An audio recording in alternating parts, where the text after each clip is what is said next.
My friend, we've got a baritone ukulele and we're gonna play a song today. It's off of page 28 in the 100 all-time classic baritone uke songs. So what we're gonna do is talk about a couple key aspects of rhythm, notation, how to do sight reading. If you have this book, awesome, follow along. If you don't, find it. That makes this whole thing worthwhile. When we look at the top measure, we notice that we're in the key of G major, which means there's one sharp, no flats. That sharp is the first sharp of all the keys that get sharps. So C major, no sharps and flats. C, D, E, F, G. G now has one sharp. That sharp is F. So when we say do, re, mi, fa, sol, la, ti, do, we quite literally change that idea of whole step, half step, whole step, half step, to make sure that F sharp is the note we have right before G. Why? It's a half step or a minor second. It's so very close. So when we see the chords inside of the key of G major, the seniority of the G major is a major. It's the root, the tonic. The next one is the subtonic, the subroot. It's right next to it. We call that A minor, and it looks like this. So once again, G major, A minor. When we take this A minor shape, I teach something called teeter-totters. We just kind of flip that first finger off, move all of our fingers to make the same exact shape, the A minor, but we leave it on the second shape, and then we scoot that up what? A whole step, putting down our whole finger for a B-A-R-R-E bar chord. Or since we got 3 fingers on the fretboard, we can quite literally just play a one note right there. But, you know, bar chords are really cool. So try those out. It's hard to get them, but once you got them, you get them good. So when we have a G major, A minor, B minor, the next chord we're gonna play is a C major. You know these chords. C major then is gonna go to a D major. It's favorite of all most uke players. Looks like a little triangle. Then we're gonna be playing an E minor. One note. Boom, there's our E minor. And then when we go here for our what appears to be a D7, because all chords have 2 names, this is functioning as an F sharp diminished. Woo, crystal clear. G, A minor, B minor, C major, D major, E minor, F sharp diminished, and then G. So for this song, we have the chords of E minor. We have G major.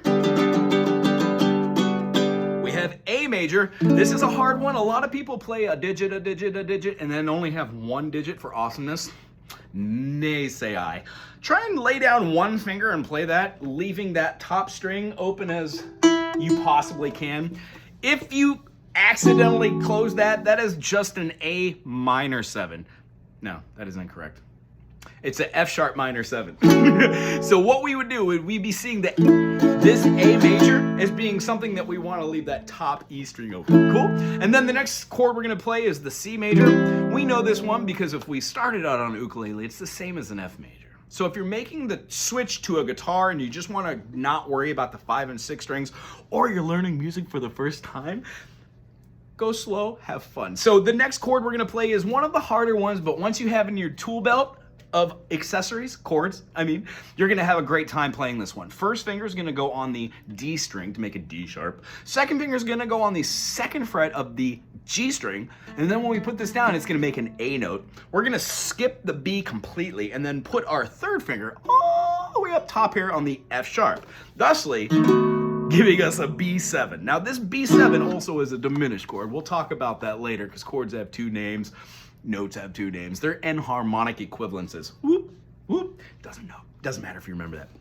When we go through the process of seeing this first measure, I see that this tempo's in 3/4. We're gonna count it out together. Ready? 1, 2, 3. 1, 2, 3. Why am I doing that? Well, I'm putting a little inflection on here. When we read other sheet music, there will be a little sign right above all these little things, meaning to get louder like a crescendo or a decrescendo, and then a little upwards asterisk means just to give it a little bit louder inflection than the other notes. So when we play this, we're doing all downstrokes, but when we play the song, we also want to encourage ourselves to play downstrokes and upstrokes, which take those quarter notes and turn them into 1/8 notes. We also can take those 1/8 notes, ta, ta, 1 and 2 and 3 and 1 and 2, and turn those into 16th notes. But that's a little busy for this tune. So when we play an E minor to a G major to that flat A A major, and then we pull our fingers up and throw that C. We go right back to that E minor. We're gonna go right back to the G, but here's our awesome chord. Feel that. And if these aren't coming out that fast, slow down. Cool? So E minor, G major, A major, C major, E minor, G major. We're gonna go to our B7. We hold that for 2 measures, back to our E minor, to our G major, our A major again. See how it's a recurring theme in our music? Most music is. Then we're gonna go back to our E minor, do a quick B7, and then we're gonna throw out our E minor again. This is gonna have the chordality of having the minor lead the song. So is this in the key of E minor, or is it in the key of G major? You be the decision-making process in that. We have G, A minor, B minor, C major, D major, G's relative minor, E minor, which has all the same notes that G has, E minor, that F sharp. So here we go with a little verse for sustenance and follow the rhythm pattern. 1, 2, there is a house in New Orleans. They call the rising sun. Boom, hold that one twice. And it's been the ruin of many young girls.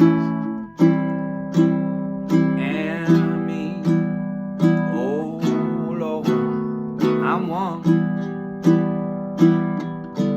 You can do a turnaround. So at the end there, it shows a double bar, but there are multiple verses to this. You can start off slow with dynamics and maybe even do finger picking.